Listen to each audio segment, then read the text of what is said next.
Hello बच्चों, welcome back to Drishyas online Gurukul.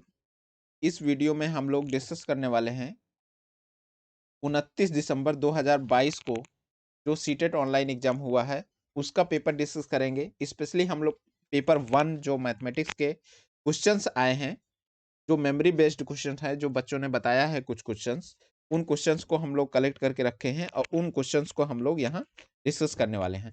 ये जो है 29 दिसंबर का है। जस्ट अ मिनट, ये 28 नहीं बल्कि 29 दिसंबर का पेपर है। ठीक, तो हम चलते हैं, आगे बढ़ते हैं, क्वेश्चन की तरफ देखते हैं क्वेश्चन को कि क्या क्वेश्चन है।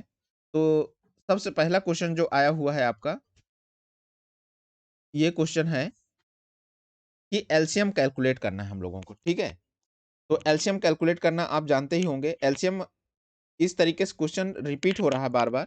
तो एलसीएम देखते हैं, एलसीएम कैसे आएगा। तो क्या है नंबर 8, 18 और 28। ठीक, तो इसको देखते हैं। तो 2 से करते हैं। 2 4 जा 8, 2 9 जा 18, 2 1 जा 2, 2 4 जा 8। ठीक, फिर 2 से, 2 2 जा 4, 9, 2 7 जा 14। फिर आपका 2 से, तो फिर 2 1 जा 2, 9 एंड 7। फिर 3 से, 3 1, 3 3 जा 9 एंड 7। फिर 3 1 1 एंड 7। फिर आपका यहाँ 7 हो जाएगा। ठीक, तो इस तरीके से जो इसका एलसीएम आएगा, एलसीएम क्या आएगा, एलसीएम इन सब का मल्टीप्लिकेशन हो जाएगा, एलसीएम आ जाएगा। तो देखिए इसका 2 दूनी 4 दूनी 8 हो गया। 8 गुणे 3 3 9 गुणे 7। ठीक, 9 8, इसका 72 गुणे 7, गुणा कर दीजिए। 7 दूनी 14 की 4 हासिल 1। ठीक है, और 7 7 49 और 1 मिलके हो गया आपका 50। तो 504 जो है, इस तरीके से इसका आंसर आ गया। जो एलसीएम आपका आया वो 504 आ गया।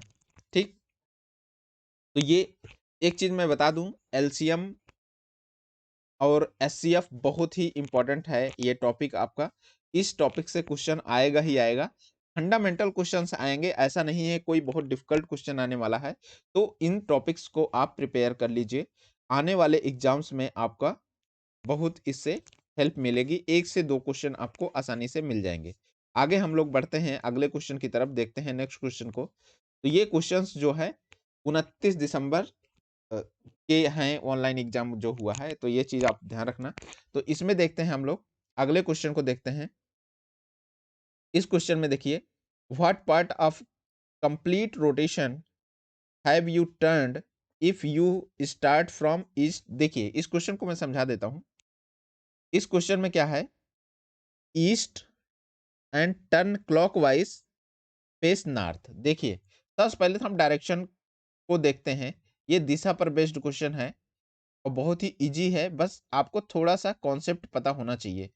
देखिए सबसे पहले समझ लीजिए, आपका इस तरीके से लाइन खींचना है, ये क्वाड्रेंट आपको ड्रॉ करने हैं।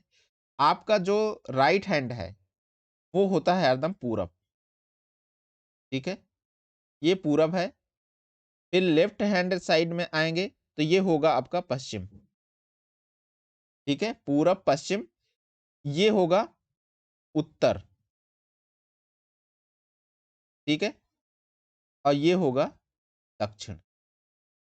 ये चीज आपको ध्यान में रखना है। अब चलिए, अब क्या करना है हमारा, अब कह रहे हैं घड़ी, घड़ी का जो मोमेंट होता है, ये मान लो घड़ी है, तो घड़ी कैसा मूव करती है, इस तरीके से मूव करती है। घड़ी की सुई ऐसे चलती है, ये चीज आपको ध्यान में रखना है। अब क्या है, फर्स्ट क्या है,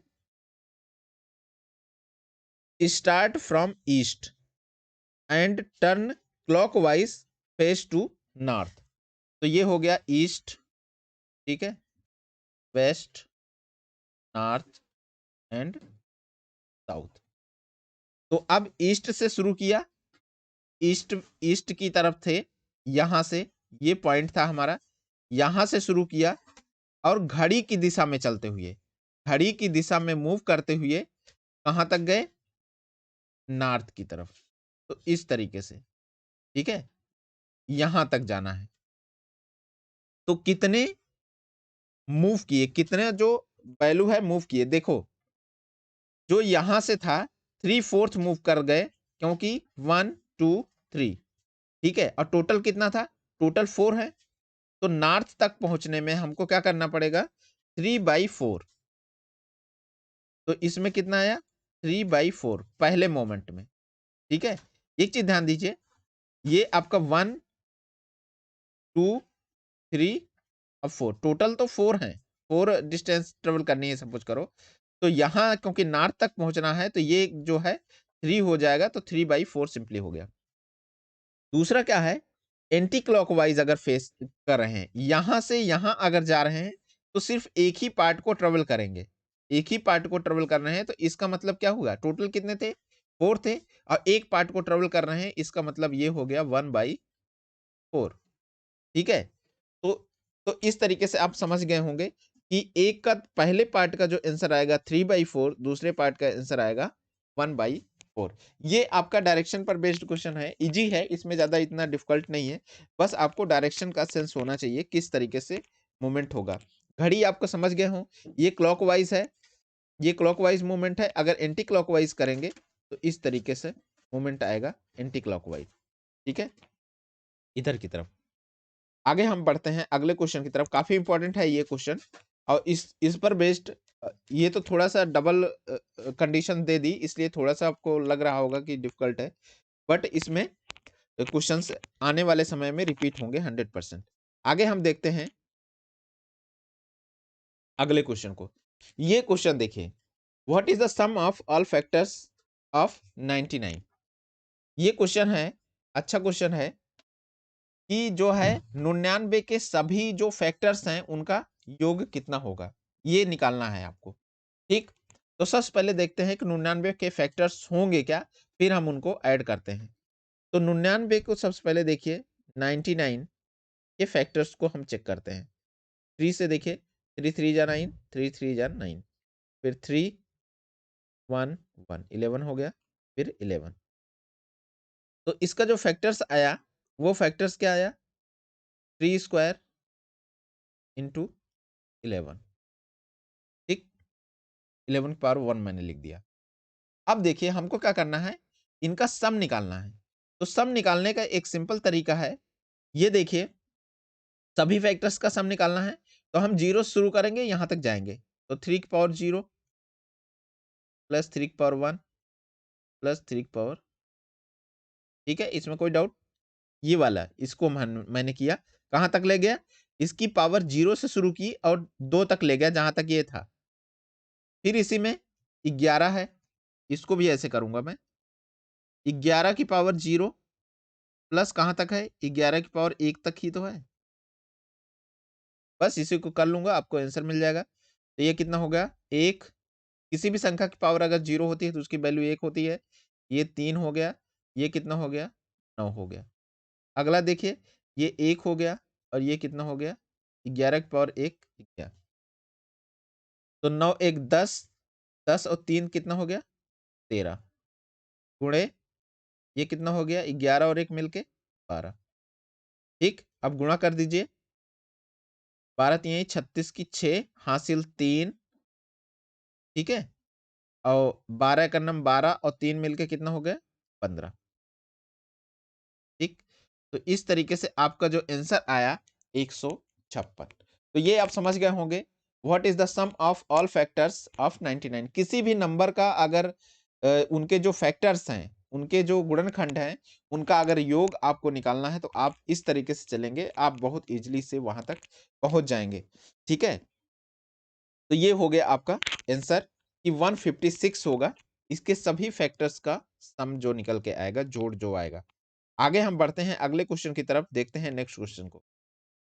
इसमें देखिए, ये काफी इंपॉर्टेंट क्वेश्चन है, अच्छा क्वेश्चन है, इसको बहुत इजीली आप सॉल्व भी कर सकते हैं। इसमें देखिए, which of the following number concept stage provides an early perceptual basis for numbers but it is not at number knowledge। ठीक, अब क्या है, हिंदी में भी इसको देख लेते हैं। निम्नलिखित में से कौन सा संख्या अवधारणा चरण संख्याओं के लिए प्रारंभिक अवधारणात्मक आधार प्रदान करता है लेकिन अभी तक संख्या ज्ञान नहीं है। ठीक, अब देखिए, ये ऐसा है कि जैसे कि आपको नंबर नॉलेज नहीं है, कोई ग्रुप में बना देता हूं, एक यहां सर्कल्स हैं, ठीक है, ये सर्कल्स हैं और यही जो है कुछ स्टार्स हैं।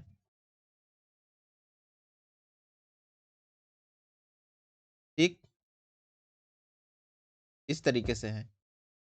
अब अगर किसी से पूछा जाए, इसमें किसी से पूछा जाए कि कौन सा नंबर ज्यादा है, कौन सी वैल्यू ज्यादा है, तो जस्ट वो तुरंत ही जो है बता देगा, जो सर्कल्स हैं, जो जीरोस लिखे हैं, वो ज्यादा हैं, सर्कल्स ज्यादा हैं।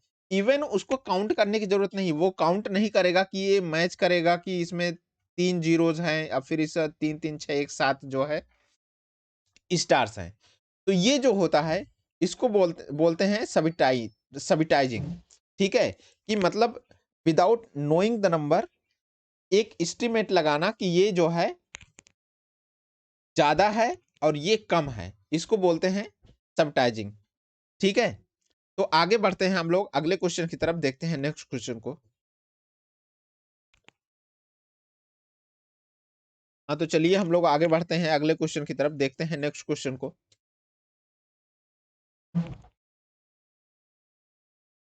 इस क्वेश्चन को देखिए, इस क्वेश्चन में क्या है, एक आपका पेरीमीटर गिवन है। The perimeter and breadth of a rectangle are in the ratio 18/7. Find the ratio of its breadth and length। ठीक, तो एक आपका क्या है, रेक्टेंगल है, एक आयत है, आयत का जो परिमाप है, आयत का परिमाप, परिमाप और ब्रेड्थ मतलब चौड़ाई।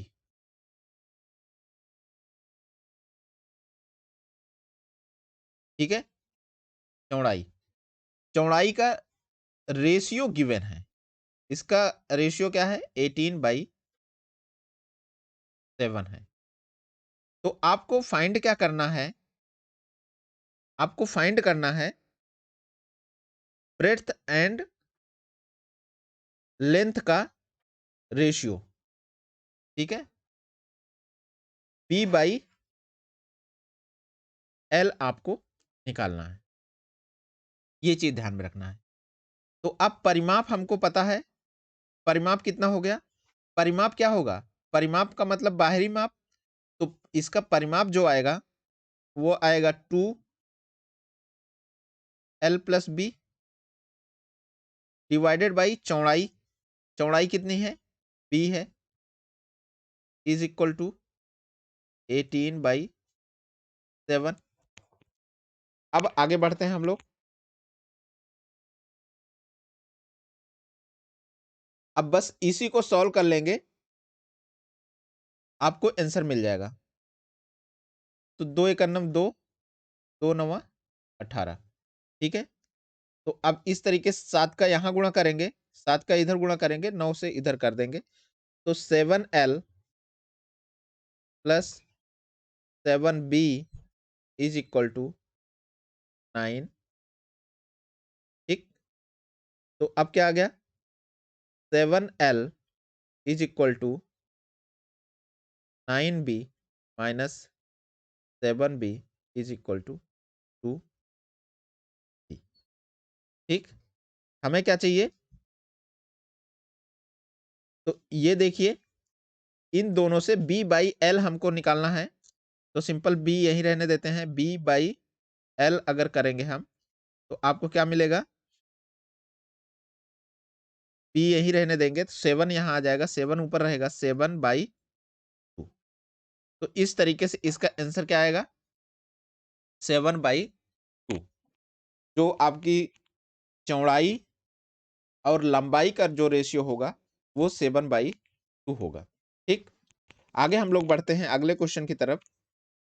इसमें देखिए, इसमें एक चीज आपको ध्यान में रखना है, इस तरीके का जो क्वेश्चन आ रहा है ज्योमेट्री पर बेस्ड, ये बेसिकली बेसिक शेप्स पर रिलेटेड क्वेश्चंस हैं और ये बार बार आपको रिपीट होंगे आने वाले पेपर्स में। तो जैसे आपका आयत हो गया, वर्ग हो गया और सर्कल हो गया, ये जो बेसिक शेप्स हैं उनके आपको एरिया पता होना चाहिए, उनका पेरीमीटर पता होना चाहिए और उनके जो बेसिक टर्म्स हैं वो आपको पता होने चाहिए। तो आगे हम लोग बढ़ते हैं अगले क्वेश्चन की तरफ, देखते हैं नेक्स्ट क्वेश्चन को। इसमें देखिए, एक पैटर्न है, पैटर्न बेस्ड क्वेश्चन है और इसमें समझते हैं हम लोग। Study the pattern and right the next step. इस पैटर्न को आपको समझना है और अगला स्टेप लिखना है। देखिए यहाँ 0 × 9 + 1 1, ठीक, फिर 1 × 9 + 2 2, ठीक, फिर 12 × 9 + 3 3। एक चीज ध्यान दीजिए, ये वैल्यू को देखिए, यहाँ एक 1, ये 2, तो यहाँ 2 2 1, यहाँ 3, तो यहाँ 3 1, यहाँ 4, तो यहाँ 4 1। अगले में क्या आएगा, अगले में 5 आएगा, तो अगले में यहाँ भी 5 1 आने चाहिए, ठीक। और ये नंबर क्या हो जाएगा, ये नंबर होगा 1 2 3 और 4 तक जाएगा, इंटू ये 9 तो रहेगा ही, ठीक। तो इस तरीके से आपको आइडिया लग गया होगा कि ये पैटर्न कैसे चलेगा। बस इसमें आपको देखना है, पैटर्न को देखते इस तरीके से रिकॉग्नाइज करना है कि क्या चीज आपका बढ़ रहा है, किस तरीके से नंबर बढ़ रहा है, उसी से आपको आइडिया लग जाएगा और ऑप्शंस देख के आपको काफी अच्छी तरह ये चीजें विजुलाइज होने लगे कि ये इसका यही सही है, ठीक है। तो आगे हम लोग बढ़ते हैं अगले क्वेश्चन की तरफ, देखते हैं नेक्स्ट क्वेश्चन को। ये क्वेश्चन है इसमें, इसमें देखिए, एक आपका क्या है, 10 बुक्स हैं, एक जगह रखी हुई हैं, उनकी जो ओवरऑल हाइट है वो कितनी है, 10 सेंटीमीटर है, ठीक। तो what is the thickness of each book, एक बुक की थिकनेस कितनी होगी, कितनी बुक्स हैं टोटल, 10 बुक्स हैं, 1 2 3 4 5 6 7 8 9 10, ये 10 बुक्स हैं, सेम तरीके की बुक्स हैं और इनकी जो है 10 सेंटीमीटर इनकी टोटल ऊंचाई है। तो एक बुक की ऊंचाई कितनी होगी, ये जब 10 बुक्स हैं तो एक बुक की ऊंचाई 10 सेंटीमीटर डिवाइडेड बाई 10 हो जाएगा, मतलब 1 सेंटीमीटर, ठीक। बट 1 सेंटीमीटर तो आंसर में है नहीं, तो सेंटीमीटर को क्योंकि मिलीमीटर में आंसर दिया है तो इसको मिलीमीटर बना लीजिए। तो 1 सेंटीमीटर में जो है 10 मिलीमीटर होता है, तो ये सिंपल क्या आ जाएगा, 10 मिलीमीटर, ठीक है।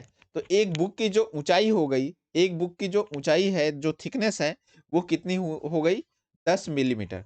तो इससे आपको आइडिया लग जाएगा कि जो है एक्चुअली जो ऑप्शंस दिए रहते हैं काफी हद तक आपको उससे आइडिया लग जाता है किस तरीके से आपको सॉल्व करना है। और एक चीज जान लीजिए, आप जल्दीबाजी मत करना, यूनिट्स को जरूर आप देख लेना इस तरीके के क्वेश्चंस में, ठीक है, क्योंकि यूनिट्स में चेंजेस होते हैं तो उसके करेस्पॉन्डिंग आप ये यूनिट को बदल सकते हैं।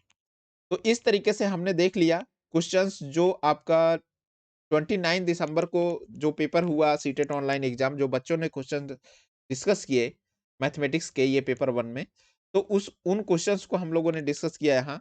अगर ये कंटेंट आपको अच्छे लग रहे हैं तो हमारे चैनल को अभी तक अगर आपने सब्सक्राइब नहीं किया है तो चैनल को सब्सक्राइब कर दीजिए, वीडियो को लाइक कर लीजिए। बेल आइकॉन को भी आप प्रेस कर लीजिए ताकि आपको आने वाले वीडियोस का नोटिफिकेशन जल्दी मिल सके। Thank you.